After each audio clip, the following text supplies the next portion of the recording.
Hello students, this is a class for BA Part 2nd. We were reading Elegy Written in a Country Churchyard and we will be concluding this poem today. Let us begin.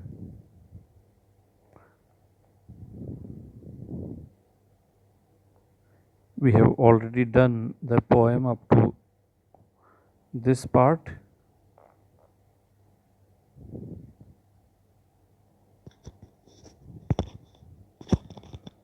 And now we begin from here. There, at the foot of yonder nodding beech, the shepherd who was actually telling the passerby, the person who has come to inquire the fate of the poet, that shepherd continues his uh, talk about the deceased poet, and he indicates to a particular beech tree and says, there, direction, in that direction, at the foot of, जहाँ पे जड़ें हैं वहाँ पे, of yonder, yonder means that, nodding, nodding means stirring, moving, जिसकी शाखाएं हिल रही है हवा के कारण, ऐसा बीच. तो there at the foot of yonder nodding beech that reaches its old fantastic roots so high. Roots हैं, जड़ें हैं पेड़ की, बीच की, वो कैसी हैं? They are old and they look fantastic and they wreath themselves. Wreath का मतलब आपस में गुथी हुई होना, ऐसी, so high. They have come above the earth and they are entwined into each other. ऐसे पेड़ के नीचे his here refers to the poet Thomas Gray. His listless means restless. His restless length body at noontide, at the time of noon, almost around 12 o'clock in the afternoon, in the noon time, at noontide would he stretch. He would rest and rest under that tree and pour upon, means he would look upon, he would gaze upon the brook is nala जो पास से बहता है, that babbles by means that runs with a gurgling sound. So babbles by has onomatopoeia, a literary term, a literary embellishment used here, that babbles by has alliterative onomatopoeia. So the first thing that the Sheffer tells about the poet is that he used to go to the upland lawns for sunrise, and in the second part he talks about the noontime when he would rest under the beech tree. And then in the third stanza, in the next stanza, he says, hard by yon wood. Yon means that. Hard by means nearby. Nearby that wood is forest. So nearby that forest, now smiling as in scorn, जैसे पूरी दुनिया को तिरस्कार करते हुए, जो परवाह नहीं करते हुए, in an uncaring mood he is smiling as if in scorn, and he would smile, तिरस्कृत सा और मुस्कुराता हुआ, उसकी परवाह नहीं करता हुआ सा. Muttering his wayward fancies, muttering means बुदबुदाते हुए, speaking not very loudly, mumbling you can say, muttering his wayward fancy, actually he is talking about the kind of recitation he would do while roving. He would row means wander. He would wander there and he would utter some fancies, some poetic lines, muttering. And what he would do at other times, now drooping मतलब गर्दन जैसे लटकाए हुए हो, ऐसा drooping. woeful van, sad, woeful means sad, and van means pale, as if his face would become pale because of sorrow, like one forlorn. Forlorn means lonely, as if he was lonely or crazed with care. Sometimes he would look as if he has become worried and anxious with a lot of care, due to a lot of care, and crossed in hopeless love. Sometimes he would appear as if he was crossed. Crossed means declined, refused, या जिसको मना कर दिया हो ऐसा, failed in love, love में जो fail हो गया, और कैसे लव में फेल हो गया, hopelessly, as if there was no hope left of winning his love. This is the second para. He is actually describing the poet when he was alive. One morning, I missed him on the accustomed hill. On one particular morning, he says कि एक दिन ऐसा हुआ कि I missed him. I did not find him on the accustomed hill. जिस पहाड़ पर वो रोज चढ़ता था सूर्योदय को देखने के लिए, I did not find him there. Along the heath, heath means forest, जंगल में भी नहीं दिखा. नियर हिज फेवरेट ट्री, वहाँ पे भी नहीं दिखा, फेवरेट पेड़ के पास भी. Another came, another means another morning came, another day came, nor yet beside the rill, और उस नाले के पास में भी नहीं मिला जिस जहाँ से वो पेड़ के पास देखा करता था. Nor yet beside the reel, NOR up the lawn, or at the forest he was. He was nowhere found in the on the next morning, in the next day also. The next means उसके भी अगले दिन. The next means the next day. उसके अगले दिन, with dirges due. Dirges means sad songs which are sung at the time of one's death.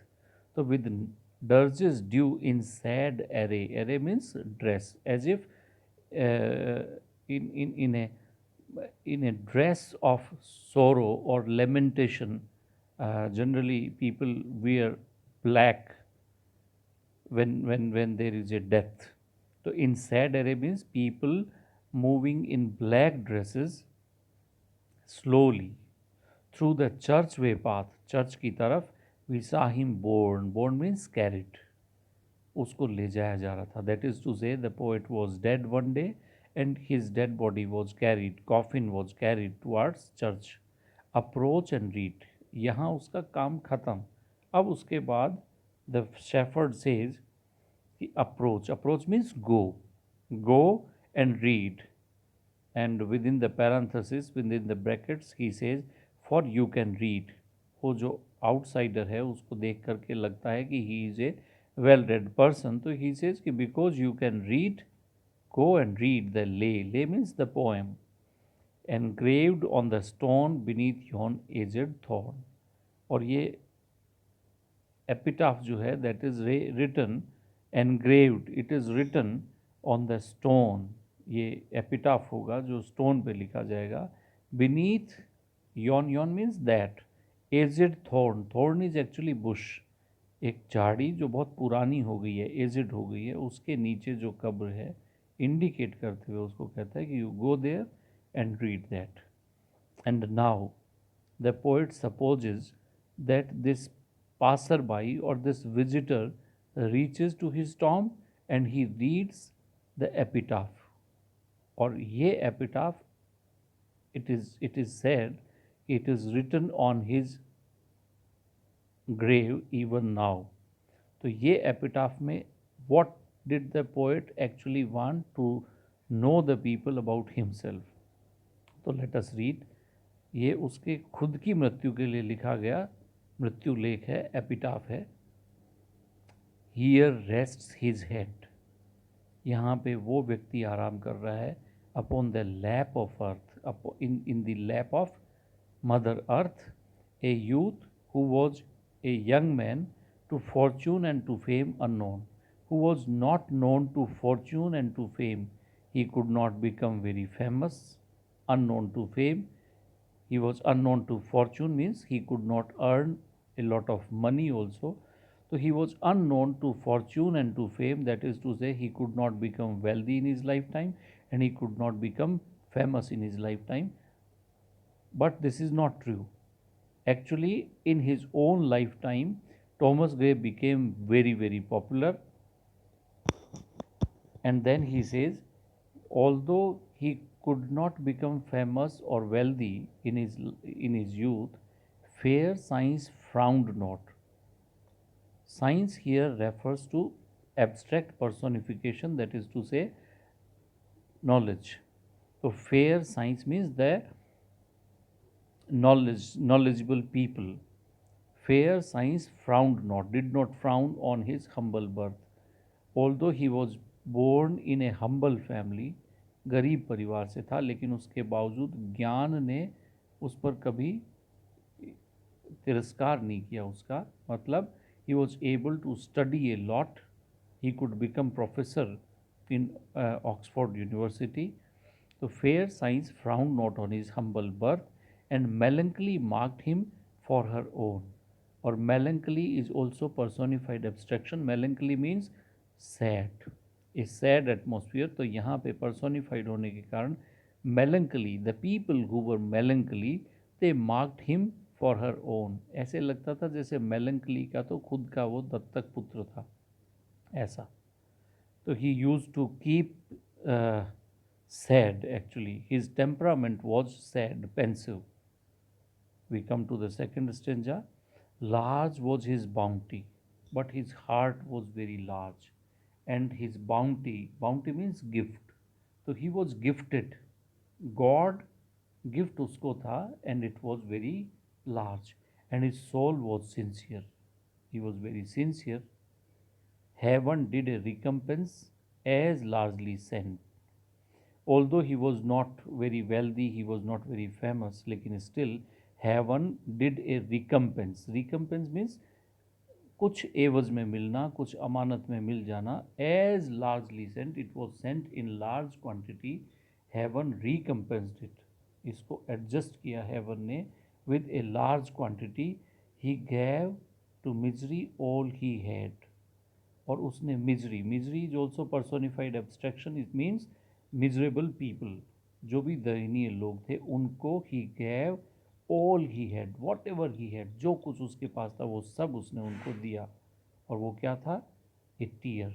उसके पास देने के लिए सिर्फ एक टीयर था. और tear means we can say sympathy. तो he shared his sympathy, he shared his compassion. He could shed tears for the miserable people, for the depressed kind of people जो miserable थे उनके लिए वो रोता था, उनके लिए सहानुभूति प्रकट करता था, ऐसा. And he gained from heaven. और ये सिंपैथी देने के कारण he gained from heaven, he got from heaven, and it was all he wished. और यही वो थी चीज़ जो वो चाहता था जीवन में, वो हेवन ने उसको दी. ही गेन्ड फ्रॉम हेवन. क्या मिला उसको हेवन से? डेस्टिनी से, भाग्य से. ए फ्रेंड. वो शेयर करता था टीयर, वो शेयर करता था सिंपैथी, और उसके बदले में उसको मिलते क्या थे? Friends.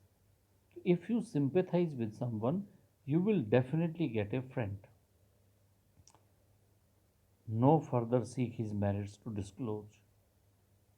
And now he says कि his merits should not be put open, put forward to disclose. उसको अपनी merits को भी disclose करना, open करना he does not want. और draw his frailties. और चूंकि वो अपनी merits के बारे में भी बात नहीं करना चाहता, तो वो ही ये भी चाहता है कि his frailties, his weaknesses, his drawbacks, उनको भी नहीं कोई ड्रॉ करे, उनको भी ओपन अप नहीं करे. From their dread abode. Abode means home, house. Dread abode means जो dread abode is actually a word used in a figurative manner for grave. तो ड्रीडेड अबोर्ड कौन सा होता है? जहाँ आपको भय हो ऐसा घर, वो कौन सा हुआ? वो आपकी कब्र हुई. तो do not draw his frailties और merits to disclose, to open up. न उसके गुण, न उसके दोष, चूंकि वो अब कब्र में है तो उनके बारे में चर्चा नहीं की जानी चाहिए। क्यों नहीं करनी चाहिए? वो ब्रैकेट्स में लिखता है देयर। देयर मतलब in the dread about, that is to say in his grave. They means his merits and his frailties, merits and demerits, they all alike in trembling hope repose. Repose means rest. वो गुण अवगुण सब repose कर रहे हैं, rest कर रहे हैं in trembling hope. Trembling means uncertain hope, पता नहीं अच्छा मिलेगा या बुरा मिलेगा सिला इसका। He is not aware of that. तो in trembling hope he is resting in his grave. और कहाँ? The bosom of his father and his God. और उसका सारा भरोसा किस में है? उसके गुण और दोष कहाँ पे हैं? इन the bosom of his father and his God. वो सब अपना सब कुछ किस पे डेडिकेट करता है? To God and to his father. Father का एफ कैपिटल है तो you can understand it is about God he is talking.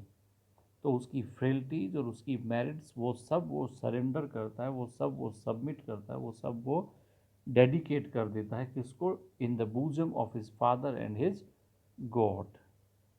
Here the poem comes to an end. This is the graveyard where Thomas Gray was buried. Thank you. That's all for it for today.